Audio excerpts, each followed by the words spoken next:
Ce mouton ne savait pas qu'il était noir, lui ne voyait pas ça. D'ailleurs, je crois que ce mouton noir aurait préféré être un cheval noir, mais bon, sur ce coup-là, il n'a pas eu de choix.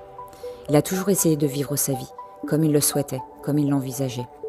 Ce mouton ne comprenait pas au début pourquoi les personnes le trouvaient bizarre. Mais il a très vite compris, très jeune, qu'il était différent.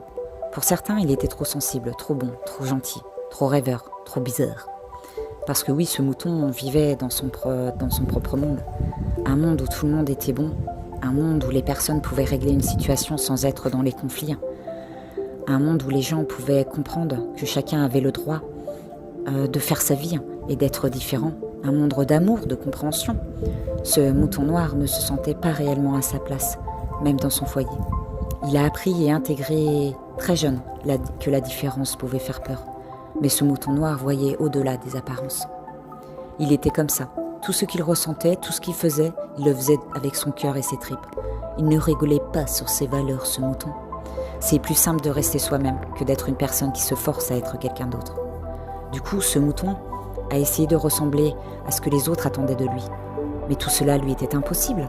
Lui, il voulait juste être lui-même et qu'on l'aime pour ce qu'il était, sans être jugé de ses choix. Dès que ce mouton a compris pourquoi il avait vécu toutes ces épreuves humainement, autant sur le plan familial, sentimental, amical, et qu'il se faisait appeler le mouton noir, on peut dire que ça a bougé sur tous les plans, sur toutes les thématiques. Ce mouton a ressenti un vrai déclic en lui, une compréhension de ce qu'il vivait, une acceptation de ne pas être comme les autres et de vivre avec. Mais avant tout, et le plus important, c'est que ce mouton noir est toujours resté authentique.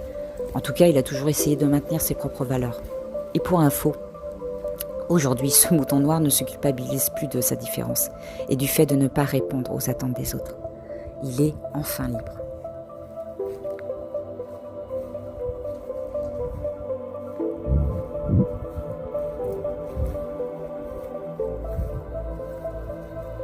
Ce mouton ne savait pas qu'il était noir, lui ne voyait pas ça. D'ailleurs, je crois que ce mouton noir aurait préféré être un cheval noir, mais bon, sur ce coup-là, il n'a pas eu de choix. Il a toujours essayé de vivre sa vie, comme il le souhaitait, comme il l'envisageait. Ce mouton ne comprenait pas au début pourquoi les personnes le trouvaient bizarre. Mais il a très vite compris, très jeune, qu'il était différent. Pour certains, il était trop sensible, trop bon, trop gentil, trop rêveur, trop bizarre. Parce que oui, ce mouton vivait dans son propre monde. Un monde où tout le monde était bon, un monde où les personnes pouvaient régler une situation sans être dans les conflits.